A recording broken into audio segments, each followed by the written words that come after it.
Well, we start with transfers. Manchester United, they're closing in on the signing of centre-back Leny Yoro from Lille. The player is heading to England shortly. Dharmesh Sheth joins me on set now. Dharmesh, it looks like United moved pretty quickly on this one. What can you tell us?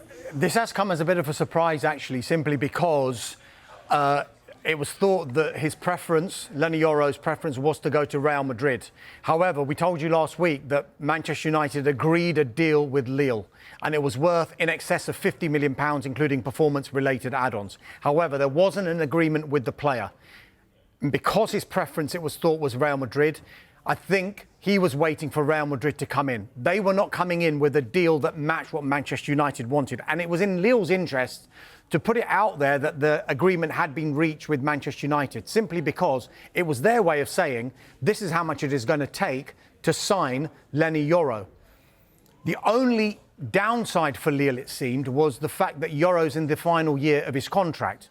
So he could quite easily have turned around and said, I'll wait 5 months if you're not going to agree anything with Real Madrid. I'll sign a pre-contract agreement and go on a free transfer to the Bernabeu next summer. However, once United had agreed, they were given permission to talk to Yoro and his representatives. And they decided to speak to United. And that's when United sold the project to Leny Yoro and sold what kind of role he would be playing in the Manchester United squad and eventually in the Manchester United team. So now he's on his way to the UK for a medical. There's still work to be done on this deal, though, before it is fully signed. But the noises we're getting now that United are confident that they can get this one over the line. And many people will ask, what impact will that have on any other potential centre-back signings? Well, our information is that United definitely wanted to sign one central defender because Rafael Varane had left following the expiration of his contract. Willy Kwambala has left on a permanent deal to Villarreal. If there is another departure in that centre-back area, then United are likely to go back into the market for a second centre-back. And I think the one to watch here is Victor Lindelof, because he's entered the final year of his contract. There are no talks over an extension of that contract, and there is interest in Victor Lindelof. So if he was to go, we still understand that Manchester United have strong options with regard to the two names we've been mentioning throughout the window, Jarrad Branthwaite from Everton and Matthijs de Ligt from Bayern Munich. Where do we stand with both of those? Jarrad Branthwaite, Everton don't need to sell, don't want to sell. Their valuation is in excess of £70 million. United have made two bids for him. The latest was worth £50 million, including performance-related add-ons, not anywhere near what Everton would want. Internal discussions will continue if there is a departure, whether they'll go back in for a third time. Matthijs de Ligt, it looks like a lot of the noise is coming from the German end and the agent's end as well. We understand that de Ligt does want to go to United.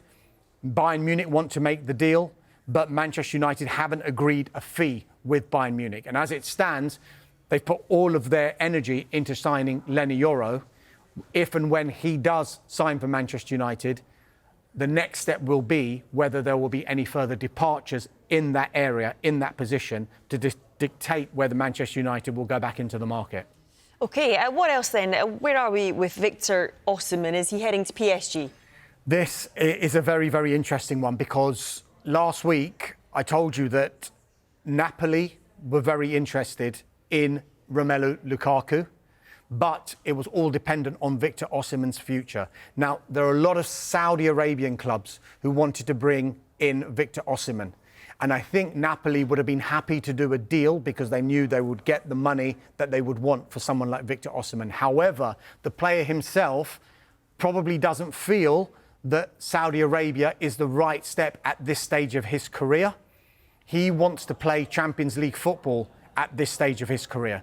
And now we have a development today. Paris Saint-Germain, who will obviously be in the Champions League next season. They've just sold Kylian Mbappe, or allowed Kylian Mbappe to leave at the end of his contract. They are in talks now with Napoli over Victor Osimhen. That will include potentially a player plus cash deal. So there might be one or two players moving from PSG to Napoli in exchange for money, and Victor Osimhen coming the other way. However, that would then have a knock-on effect for Romelu Lukaku. We do know he doesn't really have a future at Chelsea. We think that Chelsea want around £35 million for Romelu Lukaku. He's still got 2 years left on his contract, remember.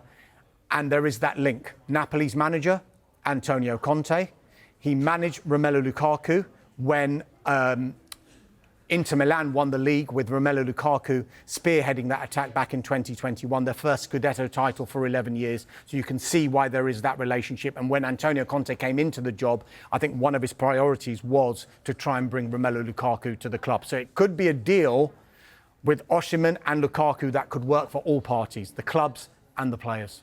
OK, another one we've been keeping across is Jean-Claire Todibo and his potential move to West Ham. Where are we up to with that one?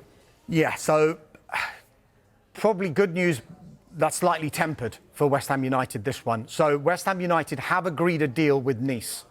It is for an initial loan plus a €32 million option fee.